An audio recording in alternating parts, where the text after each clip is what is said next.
All right, good afternoon. To kick the session off, I'd like to share with you some recent measurement characterization that we've done on a PCB panel looking at fiber weave skew. As you're likely aware, printed circuit boards are interdigitated layers of copper cladding and dielectric. This dielectric is typically an epoxy resin, which essentially glues those copper cladding together. And this epoxy is impregnated with a fiberglass fabric. The dielectric constant of the fiberglass fabric is somewhere between 5 and 6, and that compares to the resin epoxy somewhere around 2.5 to 3. So you have these big differences in dielectric constant, which create different propagation speeds. And for differential routing, that can be a tricky situation to deal with. So we're interested in determining length match between P and N of a differential pair. Now, this can happen from several different scenarios. For instance, your driver itself could have some inherent P and N mismatch, but as system designers, we don't have much control over that. The physical length delta, when you route, you make turns in your routing, also introduces P and N mismatch. And we have some CAD programs to help us manage that. So what I'll talk about today is the propagation difference if one leg of the trace happens to be over a glass bundle versus not. And I'll also mention that another source of differential mismatch could be traced via sidewall coupling inside of a VGA area or a connector breakout. So how much is significant? Well, like most things, that's data rate dependent. But if I said I had a target of 10% of my unit interval, for 25 gigabit per second PAM2, that's only 4 picoseconds. And for 50 gigabit PAM2, that's only 2 picoseconds, so very small amounts of delay. Just a quick refresher on differential signaling. I have two single-ended waveforms here. The red one I'll call P, the blue one I'll call N, and they're 180 degrees out of phase. When I take the difference of these two, I get a signal that's twice as much. That's the green one. And if I add them together, I get the purple. That's my common mode. However, if these are delayed from each other, then I start to lose differential signal attenuation and introduce a common mode signal. So because I'm working with harmonic signals, I can do some trigonometry, sine A minus sine B, and come up with an attenuation factor from delay in picoseconds and unit interval in picoseconds. And I'm plotting that out in the graph here. So the different curves are different data rates. And so along the x-axis, I have skew, and I'm interchanging delay and skew here. But so for any particular amount of skew, I can go up and see what the loss is to my differential signaling at the different data rates. And of particular interest is that 50 gigabit light blue curve, because for this, I've got enough skew in this plot to show that after they pass, they start to come back together, and then my differential signal comes back up the other side. I won't talk much about common mode generation. You saw that common mode signal start to come up. It's a little bit trickier to quantify. But once I generate common mode, now I have to be concerned with how much my receiver may reject. And then do I convert that common mode into any other noise source, such as EMI or differential crosstalk somewhere else. In our platform, we set out to determine three things. We wanted to try to see how much the max skew would be from the delay of single-ended traces, and then relate that back to differential. So we started from what we call best practices for fabric selection on E-glass. We wanted a fabric that is mechanically spread. We were using multiple plies, and we used high resin contents to keep the trace from bottoming out on the glass bundles. The two fabrics we looked at were 1035 and 1078. We also wanted to validate what we call on-pitch and half-pitch differential routing strategies. And then we're going to intentionally rotate the traces, and in that way create a resonance and try to use that resonance to tell us something about the fabric. Quick reminder about weaving of fabrics. There are two directions. There's a direction that's with the roll, also called the grain or the warp direction. And then there's a direction orthogonal to that called the fill direction. You see my illustration of weaving here. It's important to note that between the warp beam and the cloth in the warp direction, I have tension on the roll. But as the fill yarn shuttles back and forth to make the weaving, There's no tension on that yarn. So when they go through the process of mechanically spreading these fibers, the fill direction gets spread more, and the grain direction stays tighter bundles because of the tension. So I have pictures here of the two glasses that we're concerned with. For 1035, you notice, actually for both of them, you notice that the grain direction runs east to west, and the fill direction is north to south. And you notice for the fill direction, it's not as straight as the grain direction, so it has a natural drift or wander. The 1035 happens to be a tighter pitch glass compared to the 1078. 1078 has wider bundles and wider spacing between the bundles. So our idea here with the single-ended traces was to, if you look at this cross-section, and I'm highlighting the glass bundles with the lips here, if I put down traces and I move the increment along, I get a different effective dielectric constant under that trace. So if I do enough of them, I should come across the maximum skew difference. Now obviously we can't put things 1 mil apart, so we ended up doing a 50 mil offset plus that 1 mil increment. So we move things 51, 52, 53, etc. because we needed to fit probing footprints down to make these measurements. The number of traces that we put down were related to the pitch of the glass. So for 1035, we put down 16 traces because the trace width's 15, or the glass pitch, excuse me, is 15 mils. And then for 1078, we put down 19 traces, which is one more mil than the pitch. We targeted 50 ohm geometries. This required different trace widths. And the trace widths that we used were a similar percentage of the pitch. However, probably the more appropriate thing is to look at how that trace would fall in between those bundles. So there's a relationship here between the width of the trace and how much skew you could realize. We also needed to comprehend fabric rotation. There's no guarantee that the glass fabric will be in true with the panel. I believe some papers from Intel 10 years ago showed somewhere between 5 and 8 degrees you could be out of true. So our strategy was to put down 3 traces and rotate with respect to the grain direction in the +3 degrees and the -3 degrees. This does 2 things. One, we comprehend the rotation of the fabric from the 3 measurements, and also we create a resonant notch that we can use. If we were to do it again, we probably would do 5 degrees to get a wider window and create a notch that's a little bit higher in frequency and has more magnitude of resonant. What other technology do we have on the board? We wanted quality measurements, and for us that meant that we wanted a margin between the insertion loss and the return loss to be 5 dB above 25 gigahertz. And this helps with de-embedding and material characterization. To achieve this, we routed on layer 2 and layer 5. We're using a controlled depth via. We're doing via and pad and optimizing the launch to try to achieve this quality measurement. Having things routed on layer 2 and layer 5 has another advantage, that I can mirror the experiment on the bottom. And so you'll see that I get 1035 on top and 1078 glass on bottom. We routed 7.5 inches, and so all the data today I'll show is on 7.5 inches. We're using 450 micron probing, and the data today will be on Panasonic Matron 6 material. Here's the silk screen of the panel. You'll notice the different quadrants have the different routing directions. You see we do 7.5 inches and 3.75. They're a mixture of single-ended and differential measurements, and this would be maybe the top layer 2 and the bottom's a mirror layer 5. So all in all, there's 440 measurements available on this panel.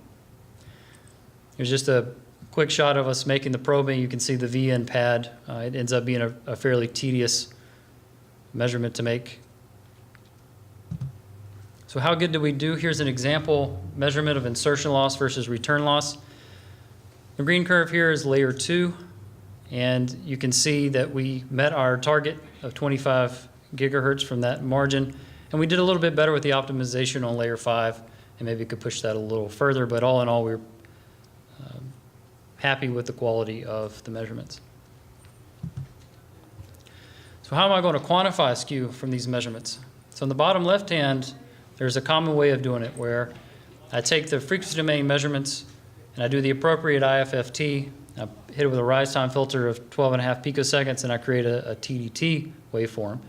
And then I could look at the fastest signal all the way to the left and the slowest one all the way to the right and pick out the place where they cross 0.4 volts and then create a delta phase.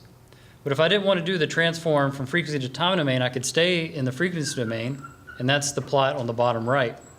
To do this, I use phase delay. So I take the unwrapped phase and divide it by the angular frequency, and then I'm pulling out the 14 gigahertz point. And so I'm going to relate these two metrics together. That's the top right curve. And you see they're fairly well correlated. I saw a residual of about 0.8 picoseconds, but I felt comfortable enough that these methods would tell me the same thing, that what I'm going to show the rest of the way is going to be phase delay.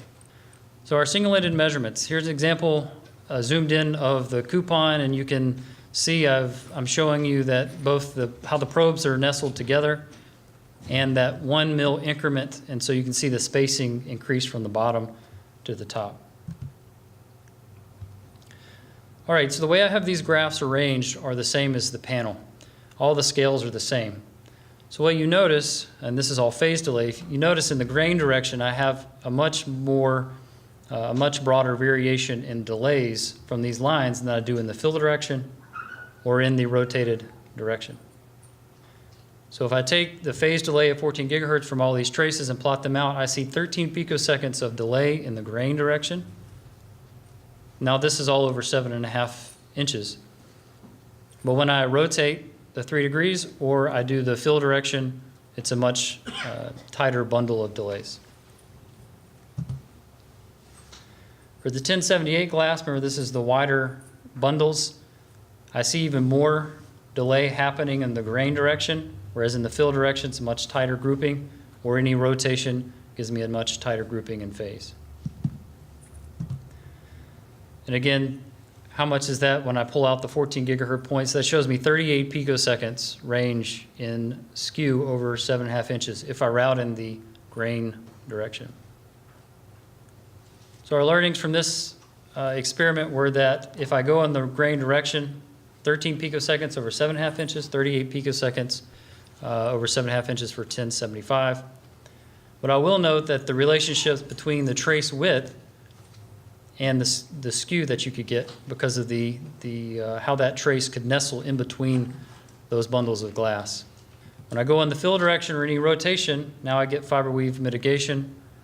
And if you remember, the fill direction both was spread wider and it also slightly wandered. So these wandered or drifted. And so this is a natural skew mitigation in the fill direction. So once I angle the traces, though, to mitigate my skew, I create a periodic structure. So these are from block wave resonances. So if I route in 0 and 90 degrees, I could see resin glass, but that's such a high frequency you usually don't see it. Once you rotate, you get a different period from the fill-to-fill bundle versus the grain-to-grain bundle. So this creates a resonance much lower in frequency. And there are several papers exploring this in detail. We used a particular formula to predict where this would be and to look at the frequency of resonance as well as the period that this resonance happens. So before we built them, we had to rely on datasheet values. After we got the boards back, we looked at we did the GMS method for extracting material properties and plugging that value into the 1035 glass at a 3 degree rotation, we'd expect a resonance to happen around 11 gigahertz. And for 1078, we'd expect it to be slightly lower at 8.8 gigahertz. Just a note here on how the depth of that resonance that you'll see in a second is that it has to do with the number of grain crossings that you accumulate, so it's length dependent. And it also depends on the periodic loading, so the mismatch between the two regions. So again, here's insertion loss laid out on the panels like we had before. And you notice for the plus 3 degree resonance rotation and the minus 3 degree rotation, we see 11 gigahertz resonance start to appear. And because they're very similar from plus 3 to minus 3 degrees, we'd conclude that the glass is pretty aligned with the panel. Here are plots of return loss showing you the exact same resonance at 11 gigahertz for both of these. So the same phenomena just shown in the S11. So if we zoom in on this notch and try to see what's going on, we notice that when we rotate in the positive 3 degrees, we notice that the resonance isn't all at the same frequency. It has some slight variation, and also the depth of the notch is changing. So this suggests that that we're either crossing fewer number of regions for the given length, or there's some asymmetry there in the fill wander, creating that mismatch between the loading period. When we rotate the other way, we don't see the variation in frequency, but we still see the depth of the notch decreasing. So to attempt to show that, I've got the picture of the glass here, and on the right-hand side, I'm taking the trace at 3 degrees and I'm moving it and trying to illustrate how you could start that resonant period at different locations, and so you could accumulate less number of periods, and that would decrease your notch. You also notice that within one of those periods, because the fill fibers are also varying, you would get maybe a different mismatch in dielectric. And then on the left-hand side, I'm showing 45 degrees to illustrate there's a region where the glass bundles cover on top of each other. We call those the knuckles. And so if I had the example here where I'm exactly going over the knuckles, plus moving over slightly, I don't get the same number of knuckles in that region. So this is another thing that could lead to the slight change, variation in the resonance. Same experiment for the 1078. It has a wider pitch, so we'd expect a lower resonance for the same angle, and indeed we see that, 8.6 gigahertz. Again, in the return loss, the same thing. But it's interesting here when we zoom in that when we go in the positive 3 degrees, we don't get one resonance, now we get two. And that's interesting. You go back to the minus 3 degrees direction, and we see something similar as before, where the depth of the notch is changing. But it doesn't appear to be two frequencies, and if there are, they're close enough together we can't distinguish them. So what's happening for two frequencies? Well, this is something we haven't seen before in measurements. And what's interesting, we take those 19 measurements and we look at each of them, we found that 5 had a single notch, but the other 14 had two. So our best guess at what's going on is that above the strip line layer is rotated differently than below the strip line layer, and so the trace is picking up two distinct resonances. Here's a cross-section of the board. This is the differential section, and we're just now getting into the cross-section of these, but I wanted to show the complexity of how these bundles are aligning. It kind of breaks our simplification we had earlier, where the fibers, the bundles don't exactly line on top of each other. And of course, from this view, it's hard to tell if they're actually rotated. We also took, out of the collection of measurements, we took an insertion loss that had this notch at 11 gigahertz, and we compared it to another one that didn't. And we tried to get traces that were similar insertion loss. We didn't quite get there working with the measurement data. But we created a pulse response at 22 gigabit that corresponds to a Nyquist frequency right at this resonance. So we wanted to see how that affects the pulse response. And what we see is that the red curve here actually has more available signal than the blue one, which suggests that this performs more like there's a fit line between that resonance. But we do note that there's a little bit of extra noise in this region. But in general, we conclude it's a small effect on the pulse response, these high frequency notches. So our takeaways from this section, when we rotate small angles, we get low frequency resonances. Above and below, when we have multiple plies, it really breaks our simplifications. As we step the traces along between fill wander, asymmetric weaves, we're decreasing the number of periodic cells and changing the resonant frequency. And in general, weave production in production is pretty complex, but that simple formula is pretty good at predicting similar to where that resonance would occur. And the notch, if it appears, doesn't have very much impact on the pulse response. So finally, our differential experiments. So we're illustrating what we call on-pitch routing, where we want the P and the N leg to see the same thing. We match the pitch of the routing with the pitch of the glass, versus half-pitch routing, which is about the worst that you could do. So now the two traces see different dielectric constants. I should note here that having half-pitch is probably an extreme case. We had to work pretty hard to keep the same impedance, so our trace widths are decreasing as we move them closer together, and we ended up with a trace width around 3.6 mils, so you start to get pretty narrow. So in reality, you're probably routing somewhere in between these two. Here's an example of the coupon.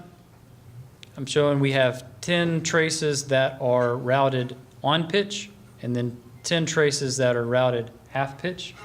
And we're still incrementing our angle. So we're moving, or not our angle, but we're incrementing the spacing between these as we go at the different locations. Here's the results for the differential insertion loss. So in the top right-hand corner, I see the fill direction has two distinct regions of insertion loss for the on pitch and for the half pitch, indicating there's slightly more skew in the half pitch case. When I look at the grain direction, I had to separate them into two plots to show you what's going on. The scale is the same, but if you look at the on pitch, the insertion losses are grouped together. If we look at the half pitch, now the skew is accumulated so much that it's really detrimental to the insertion loss. And if I take that formula I showed earlier and rearrange it to give me delay, then for this 21 gigahertz, it predicts that's 23 picoseconds difference between the P and the N leg. So if I take the phase delay of the P leg and the phase delay of the N leg at 14 gigahertz, and I subtract them, I see up to 23 picoseconds of delay difference. Of course, I'm going plus or minus because as I move, one leg may see a glass bundle and then later not see that glass bundle. So up to 23 picoseconds. Compared to the on-pitch strategy, it's very good at mitigating that skew. For 1078, if you recall, in the single-ended measurements, we saw more skew there, so we'd expect to see even more in this case, and indeed we do. So focusing on the grain direction, the on-pitch, the insertion losses are fairly grouped together, but for half-pitch, we're accumulating so much skew, we've got a resonance now down to 11 gigahertz. And backing that out, it should tell me that's 45 picoseconds of mismatch between P and N. And now looking at the phase delay and pulling out that 14 gigahertz number, I do see up to 45 picoseconds. And you compare that to the grain on pitch, is a much tighter grouping, around 4.5 picoseconds. So just for fun, we ran the pulse response for these two different curves. And we ran it at the same data rate, which is that resonance 11 gigahertz. And you can see the detrimental impact to the pulse response that this resonance is creating. So takeaways from this section: differential geometry. Remember that we had to make the widths of the traces more narrow as we did the on-pitch strategy. So we'd expect more skew because those traces could fit now in between those bundles better. And indeed, we saw that. Half-pitch routing, over 7.5 inches, 23 picoseconds at 1035 glass and 45 picoseconds at 1078. But doing the on-pitch differential routing strategy really helps to mitigate the differential skew. So future work, we still want to do more cross-sectioning, attempt to do some x-raying of these boards. I know there are challenges with doing that, and try to confirm some of our findings on the rotated traces. And we did this exact same experiment now in I-speed, an Azola material I-speed, on 1067 fabric and 1078.